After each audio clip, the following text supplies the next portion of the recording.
आप जानते ही हैं अभी कार्तिक का महीना चल रहा है और इस महीने का बड़ा ही सुंदर पावन और पुण्य फल देने वाला महत्व है। कार्तिक महीने में कुछ विशेष दिन आते हैं महाराज। जब अगर हम 365 बत्ती वाला एक दीपक जलाते हैं तो मान लीजिए कि हमने पूरे साल हर दिन दीप दान किया हो, ऐसा फल मिलता है। अब आप सोच रहे होंगे कि एक दीपक और 365 बत्तियां कैसे होगा ये सब। तो महाराज हम आपको धीरे धीरे बिल्कुल सहज शब्दों में बताते हैं। सबसे पहले बात करते हैं दीपक की। दीपक आप किसी भी प्रकार का बना सकते हैं, मिट्टी का दीपक, आटे से बना हुआ दीपक, या फिर नारियल का जो खोपड़ा होता है उसका आधा भाग काटकर दीपक की तरह इस्तेमाल कर सकते हैं। इनमें से कोई भी जैसा आपके पास आसानी से उपलब्ध हो आप उसे चुनिए, तीनों ही शुभ माने जाते हैं। अब अगली बात आती है, दीपक में जो बत्तियां डाली जाएंगी वो 365 बत्तियां कैसे बनानी है। ध्यान दीजिए महाराज, आपको रुई से बत्ती नहीं बनानी है, क्योंकि रुई से बत्ती मोटी बनती है और 365 बनाना कठिन हो जाएगा। आप मौली ले सकते हैं या कलावा या फिर कच्चा सूत, जो भी आपके पास हो महाराज। बस उसमें एक बात का ध्यान रखिए, उस मौली या कलावे में कितने धागे हैं ये गिनना जरूरी है, क्योंकि एक पतला धागा ही एक बत्ती माना जाएगा। पूरी मौली को एक बत्ती मान लेंगे तो बहुत मोटी हो जाएगी और जल नहीं पाएगी। अब तरीका सुनिए, अपने सीधे हाथ की हथेली की चारों उंगलियों को मिला लीजिए और उस पर मौली को गोल गोल लपेटते जाइए। जैसे लपेटते जाओ गिनते जाओ, 1 2 3 4, ऐसे जब आपको लगे कि अब इतने धागे हो गए हैं कि कुल मिलाकर 365 बत्तियां बन जाएंगी, तब उस लपेटी हुई मौली को दोनों तरफ से काट लीजिए। कटने के बाद जब आप धागे अलग करोगे तो आपको 365 पतली पतली बत्तियां मिल जाएंगी। अब ये बत्तियां इधर उधर न बिखरे हैं, इसलिए उनके बीच से एक और धागा बांध दीजिए, बस आपकी बत्तियां तैयार है महाराज। यही काम आप कलावे या कच्चे सूत के साथ भी कर सकते हैं। आप दीपक और बत्ती तैयार हो गई तो अगली बात आती है उसे थाली में कैसे सजाना है। एक थाली लीजिए, उसमें रोली या हल्दी से एक स्वस्तिक बना दीजिए, फिर उसके ऊपर आप थोड़े से चावल डाल सकते हैं।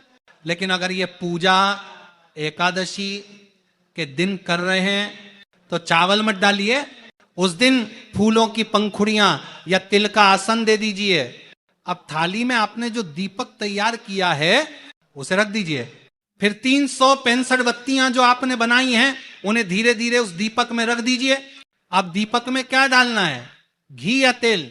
तो महाराज इसमें सिर्फ 2 चीजें चलती हैं, एक शुद्ध देसी गाय का घी, 2 काले तिल का तेल। अगर आपके पास गाय का घी है तो बहुत उत्तम, नहीं है तो आप तिल का तेल डाल दीजिए। सरसों का तेल नहीं डालना है महाराज, वो इस पूजा में मान्य नहीं है। अब तेल या घी डालने के बाद उसमें कुछ सामग्री भी डालिए, जैसे चावल के कुछ दाने पर एकादशी को नहीं, या काले तिल, या एक छोटा सा सिक्का, या खील, बताशे, कुछ भी इनमें से जो आपके पास हो उसे डाल दीजिए। अब दीपक पूजा के लिए तैयार है। अब बात आती है महाराज इसे कब और कहां जलाना है। कब जलाएं, कार्तिक महीने में ये दीपक जलाने के कुछ विशेष दिन होते हैं।